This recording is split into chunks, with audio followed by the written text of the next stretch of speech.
होते ही लोमड़ी और तेंदुआ लोमड़ी के बगीचे के झाड़ियों में छुप जाते हैं और उस जानवर के आने का इंतजार करते हैं।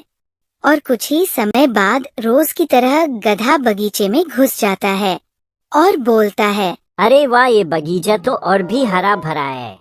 यहाँ तो बड़े मीठे मीठे फल लगे हुए हैं। तभी इतने में अचानक से तेंदुआ झाड़ियों से कूद कर आता है और बोलता है, हाँ हाँ बेटा, आओ, फल तो यहाँ बहुत ही मीठे हैं। जरा सब्र रखो, फल और भी मीठा होने वाला है।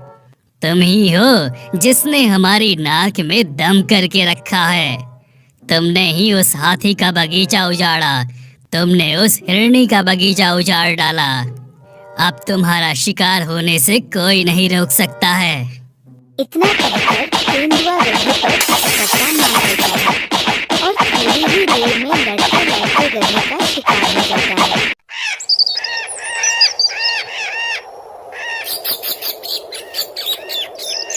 एक समय की बात है, देववन नाम के एक जंगल में एक तेंदुआ रहा करता था, जो जंगल का राजा होने के साथ साथ एक खतरनाक शिकारी भी था। एक दिन जंगल का मंत्री सुवर राजा तेंदुए से कहता है, महाराज, बीते कुछ दिनों से हमारे जंगल में रातों में एक अनजान जानवर आता है और बगीचे के सारे फल खा जाता है और सुबह होने से पहले ही वहाँ से दबे पांव वापस चले जाता है। अच्छा, तो ऐसी बात है।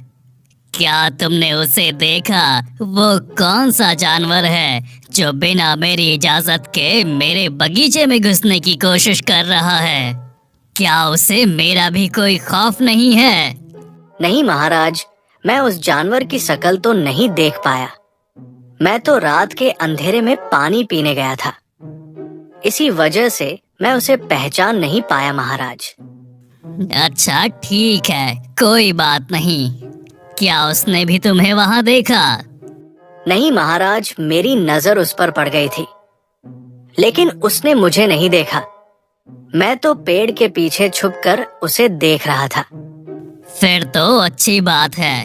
वो रोज की तरह आज रात को भी आएगा और आज रात को वो जैसे ही आएगा हम उसे रंगे हाथ पकड़ लेंगे और उसे भागने का भी कोई मौका नहीं मिलेगा। हाँ महाराज, ये ठीक रहेगा। इससे हम उसे आसानी से पकड़ लेंगे। फिर रात होते ही सभी जानवर बगीचे में छुप जाते हैं और उस जानवर के आने का इंतजार करने लगते हैं। और इधर रोज की तरह गधा बगीचे की तरफ आ रहा था। तभी अचानक उसकी नजर झाड़ियों के पीछे छुपे खतरनाक तेंदुए पर पड़ती है और गधा मन ही मन सोचने लगता है, अरे बाप रे, यहाँ तो खतरनाक तेंदुआ छिपा हुआ है। लगता है आज किसी और बगीचे में जाना पड़ेगा। यहाँ गया तो ये मुझे कच्चा चबा जाएगा। इतना कहकर गधा वहाँ से भाग जाता है और काफी समय हो जाता है, लेकिन आज बगीचे में गधा नहीं जाता है। तभी तेंदुआ बोलता है, अरे सुअर, कहाँ गया वो जानवर? अब तक तो उसे आ जाना चाहिए था। अब तो सुबह भी होने वाली है। हाँ महाराज, आने को तो उसे अब तक आ ही जाना चाहिए था। मुझे तो लगता है उसने हमें यहाँ आते हुए देख लिया है, इसलिए वो आज बगीचे में नहीं आया।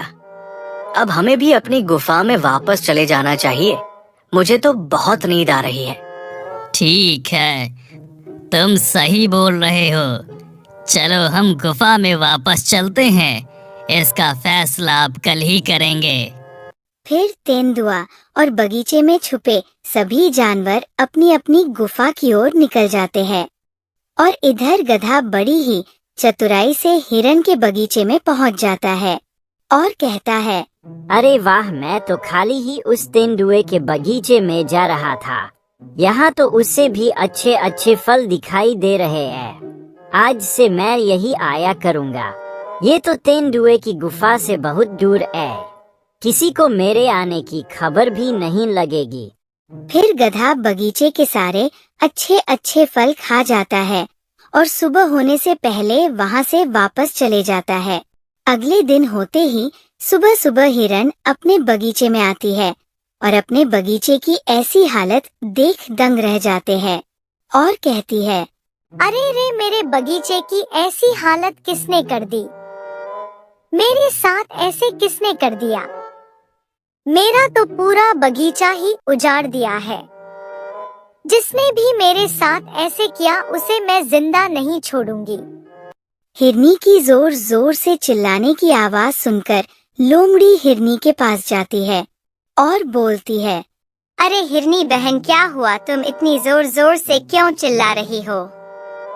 और तुमने ये अपने बगीचे की कैसी हालत कर रखी है? अरे लोमड़ी बहन, मैंने कुछ भी नहीं किया है। मैं तो अभी अभी अपने बगीचे में आई तो पता नहीं किस जानवर ने मेरे बगीचे की ऐसी हालत कर दी है। मेरे बगीचे को तहस नहस कर दिया है।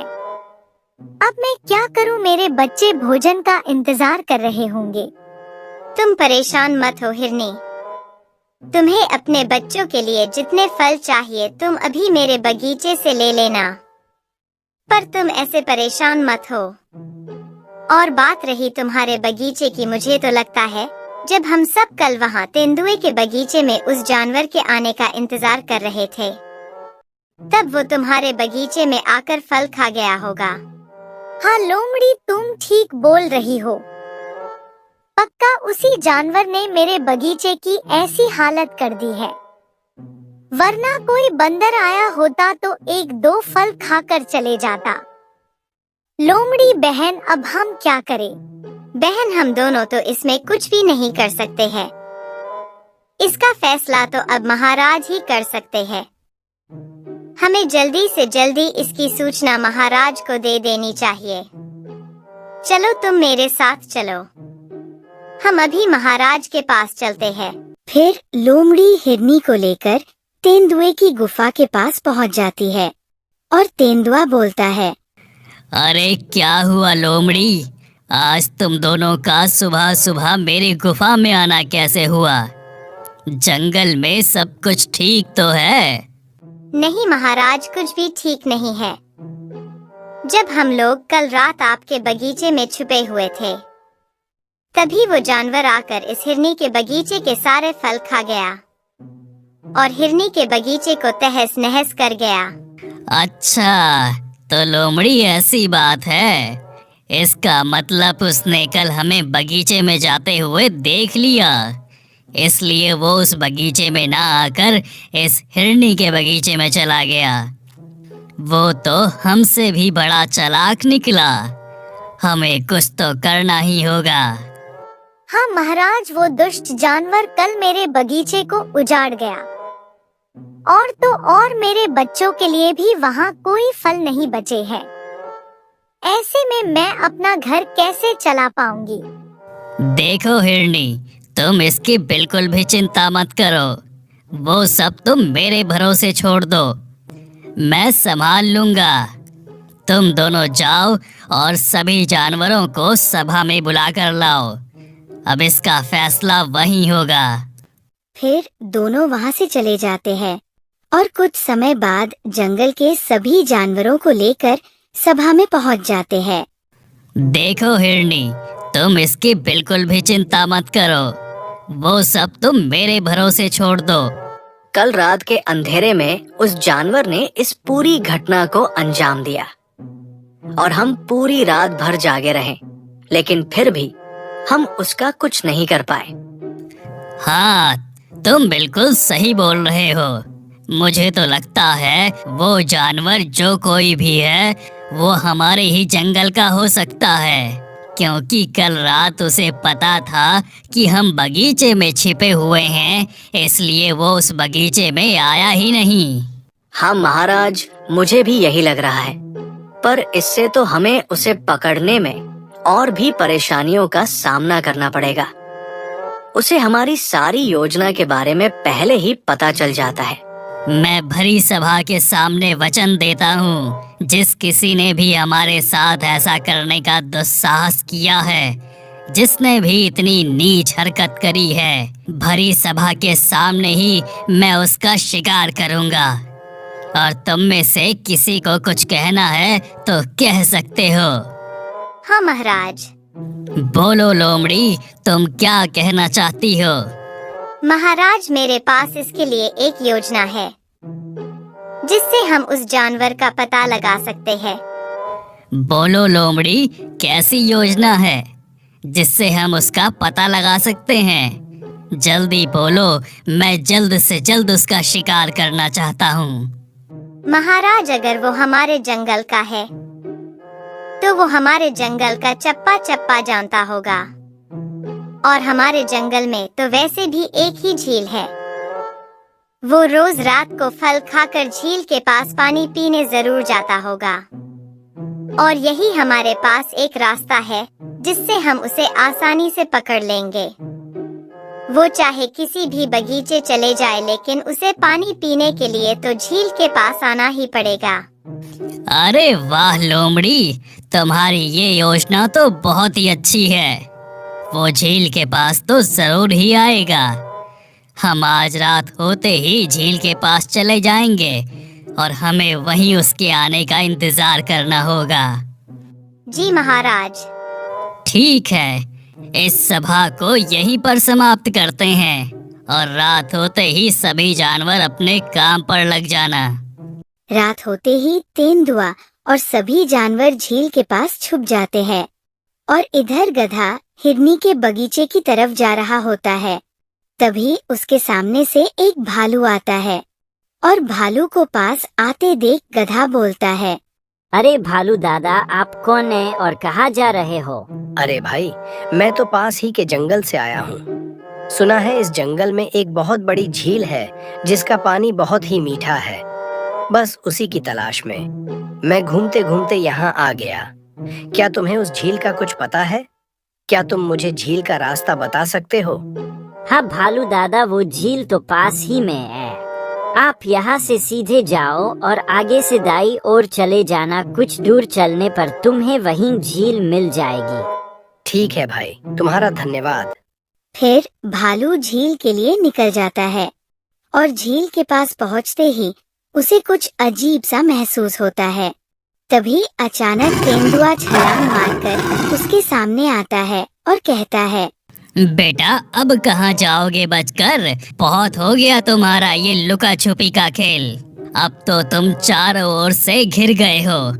अब तो तुम्हें स्वयं भगवान भी नहीं बचा सकते हैं। तभी भालू डरते हुए बोलता है, अरे अरे महाराज, माफ करना, लेकिन मैं तो आपके साथ कोई लुका छिपी का खेल नहीं खेल रहा हूँ।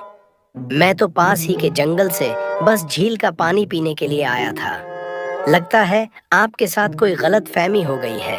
अरे बेटा, गलत फहमी का शिकार तो अब तू होकर ही रहेगा। चाहे तो कितने भी बहाने बना ले, लेकिन अब तेरा शिकार होने से कोई नहीं रोक सकता। हाँ हाँ महाराज, इसी ने मेरा बगीचा उजाड़ा होगा। आप फौरन इसका शिकार कर दीजिए। हिरनी की बात सुनते ही तेंदुआ तुरंत भालू पर हमला कर देता है, और दोनों में जबरदस्त मुकाबला होने लगता है। दोनों काफी समय तक एक दूसरे से लड़ते रहे।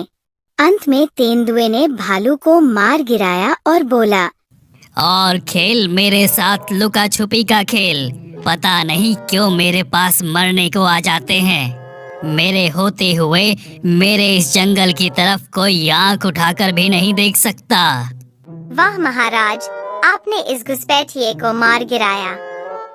बड़ा आया था हमारे ही जंगल में आके हमारे बगीचे से फल चुरा रहा था। ऐसे गद्दारों को यही सजा मिलनी चाहिए। हाँ महाराज, ये आपने बिल्कुल ठीक किया। हमें बड़ा गर्व है कि आप हमारे जंगल के राजा हो, और आपके होते हुए हमारे जंगल पर कोई भी खतरा नहीं आ सकता है। हाँ लोमड़ी, ये सब तुम्हारी योजना से ही हो पाया है। चलो अब अपनी गुफा में चलते हैं। हाँ महाराज। फिर तीनों वहाँ से अपनी अपनी गुफा की ओर निकल जाते हैं, और इधर गधा आज फिर हाथी के बगीचे में जाता है, और वहाँ भी फल खाकर बगीचे को तहस कर देता है, और सुबह होने से पहले वहाँ से चले जाता है। अगले दिन होते ही अपने बगीचे ही हालत देखकर हाथी तुरंत तेंदुए के पास जाता है और बोलता है, अरे महाराज, ये कैसी बात हुई? आप तो कल बड़ी खुशी से कह रहे थे हमने उस घुसपैठिए को मार गिराया है। ये कैसा मजाक किया है आपने हमारे साथ? अरे हाथी, कैसी पहेलियां बुझा रहे हो? साफ साफ बताओ, बात क्या है? अरे महाराज, इसमें बताने वाली क्या बात है? कल रात भी वही हुआ जो पिछले कुछ दिनों से होता आ रहा है। कल रात भी वह जानवर मेरे बगीचे में आकर वहां के सारे फल खा गया और बगीचे को तहस नहस कर गया। अरे हाथी, तुम ये कैसी फालतू की बातें कर रहे हो? उसका तो मैंने कल ही शिकार कर दिया है।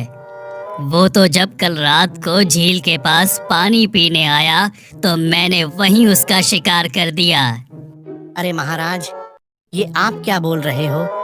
अगर आपने कल उसका शिकार कर दिया तो मेरे बगीचे की ऐसी हालत किसने कर दी है? अरे अरे शांत हो जाओ, आप दोनों आपस में ही क्यों लड़ रहे हो? लड़ने से कुछ भी नहीं होने वाला है। मुझे तो लग रहा है वो भालू ठीक ही बोल रहा था। वो किसी के बगीचे में नहीं गया होगा। वो तो बस पानी पीने के लिए झील पास आया होगा। लोमड़ी, तुम बिल्कुल सही बोल रही हो। इसका मतलब मैंने एक बेगुनाह का शिकार कर दिया। मैंने एक बार भी उसकी बात नहीं सुनी और बिना कुछ सोचे समझे उसका शिकार कर दिया। जिस किसी ने भी ये हरकत करी है, मैं उसे कहीं का भी नहीं छोड़ूंगा। एक बार वो घुसपैठिया मेरे हाथ लग जाए। महाराज, हमें इसका कुछ न कुछ तो करना ही पड़ेगा, वरना ये कितने बेजुबानों की हत्या करा देगा।